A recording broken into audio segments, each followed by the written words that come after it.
Met my onlangse besoek aan Israel het ons Bethlehem besoek en daarna 'n winkel gegaan, wat onder andere ou munte verkoop het. Dis hier waar ek 'n flessie nardus salf aangeskaf het. Een van die toerlede koop toe 'n penning by die winkel vir 'n onaardige bedrag geld, moet ek sê. Die toergids vertel vir ons toe hoe hy so 'n jaar of wat gelede bank toe gegaan het en 'n hele sak vol pennings by die bank gaan kry het.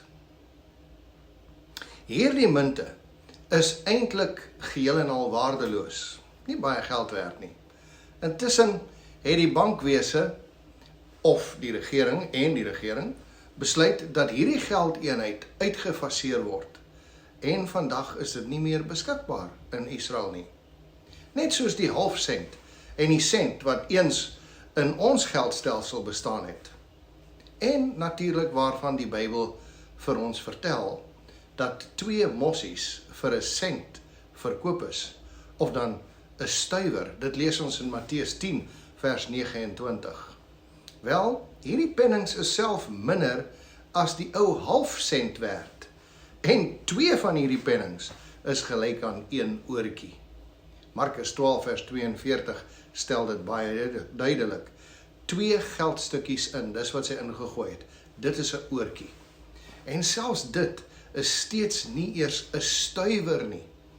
Ek dink die beste om dit te vergelyk is met 'n kwart sent wat wel nog bestaan het toe ek 'n chokkertjie was.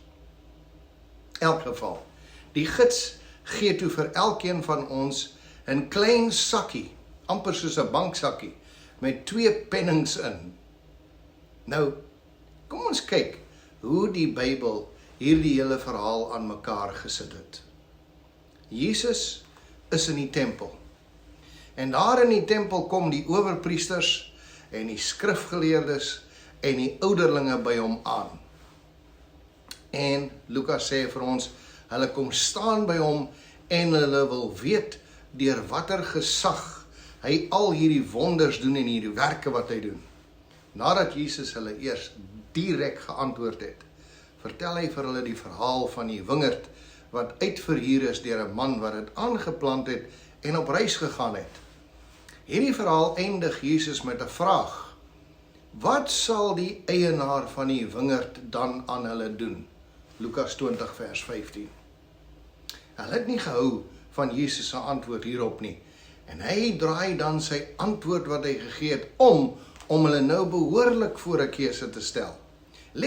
Let op hoe ongemaklik raak die vraag nou. Jesus sê vir hulle, wat beteken dan hierdie skrifwoord?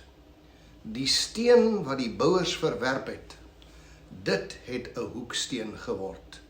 En elkeen wat op die steen val, sal verpletter word. Maar elkeen op wie hy val, die sal hy vermorsel. Ons lees dit in Lukas 20 vers 17 en 18. Hierop wil die klomp die hande aan hom slaan, vertel Lukas vir ons. Maar hulle besef dat hulle dit nie kan doen nie. Lukas stel dit so, maar hulle het die volk gevrees, want hulle het geweet dat hy hierdie gelykenis met die oog op hulle self uitgespreek het. Ons lees dit in Lukas 20 vers 19. En nou wil hulle met lustigheid probeer om te doen wat hy gedoen het, om hulle bloot te stel voor die mense. Hulle wil nou kyk of hulle hom kan blootstel voor die mense. En hier is hulle probeerslag. Meester, ons weet dat u reguit praat en leer en die persoon nie aanneem nie, maar die weg van God in waarheid leer. Is dit ons geoorloof om aan die keiser belasting te betaal of nie?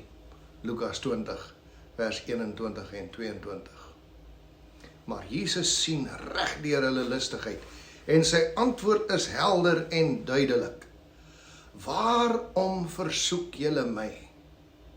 En dan vra hy vir 'n penning. Iets wat hulle beslis by hulle sou gehad het. Hoekom? Want elke Jood moes 'n beursie byderhand hê om almoses te gee vir die armes en die weduwees. Dit was 'n vereiste. En 'n beursie Volwaardelose pennings is 'n baie goeie ding om in so 'n geval te hê. Dit beantwoord in die doel, jy gee waardelose munt, en dan is jou plig gedaan. Jy het gedoen wat die Bybel van jou verwag. Maar dit is net hierna dat ons lees, in Lukas 21 vers 1 tot 4, staan so, toe hy opkyk, sien hy die rykes wat hulle gawes in die skatkis gooi. En hy het ook 'n arm weduwee daar 2 geldstukkies sien ingooi, en hy sê, waarlik, ek sê vir julle dat hierdie arm weduwee meer as almal ingegooi het.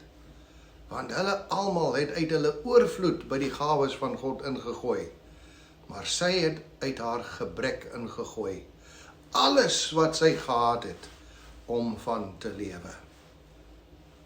Markus stel dit vir ons as volg. Hy skryf so klein bietjie anders, te gee ons 'n bietjie meer lig.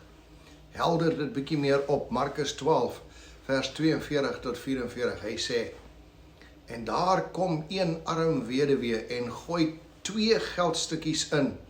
Dit is 'n oortjie.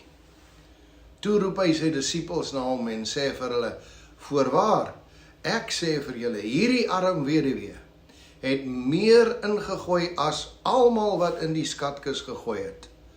Want hulle het almal uit hulle oorvloed ingegooi, maar sy het uit haar gebrek ingegooi, alles wat sy gehad het. Haar hele lewensonderhoud. Ek het in die bus, terwyl ek hierdie sakkie met die 2 pennings bekyk, aan al hierdie dinge gedink, daaroor besin. My eie sakkie, met hierdie flesie nardussalf wat ek daar in Bethlehem gekoop het, netjies in 'n karton verpak, nog op my skoot, en die sakkie met die pennings in my hand. Hierdie 2 dingetjies, nardus en pennings. Later het ek testimonies gelees, en toe skyn daar skielik 'n helder lig uit een van die paragrafies uit hierdie boek. Hy lees so, the poor widow who cast her 2 mites into the Lord's treasury little knew what she was doing.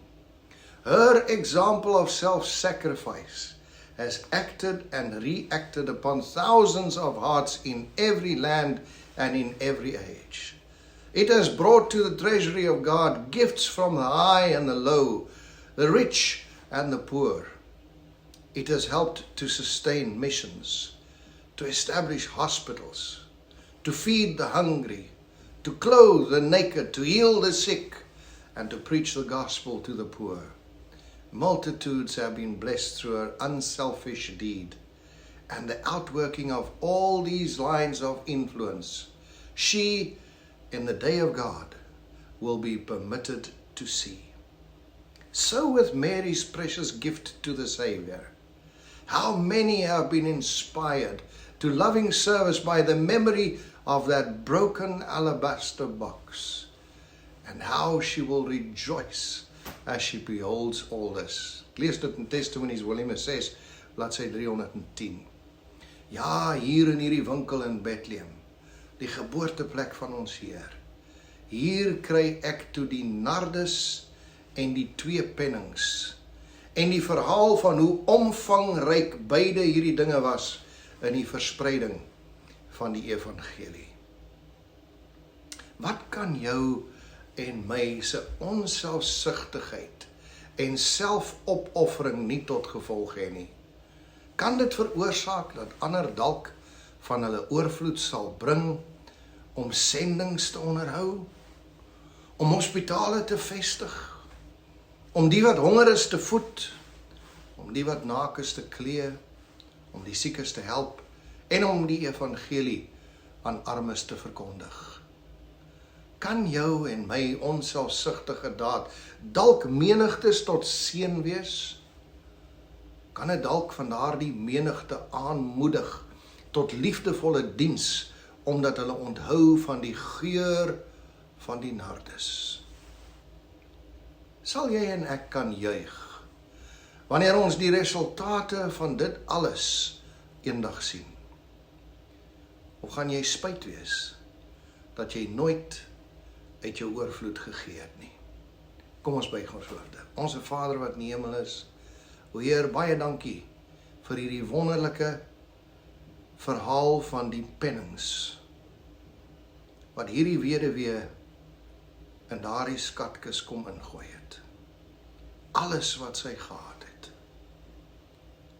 En daardie 2 pennings, dis hulle wat deel geword het. Daardie 2 amper waardelose muntjies, wat u kon gebruik het, om groot dinge te doen. Trouwens, u sê, groot dinge sal sy kan verwag, om te sien hoe ver die invloed van daardie 2 pennings gegaan het. Here, soms het ons nodig, om te besef dat ons ook ons 2 pennings, alles wat ons het, na u toe moet bring. Hoe geseënd kan dit nie wees nie? Hoe geseënd kan ons nie wees nie? Ons bid dit in die naam van Jesus. Amen.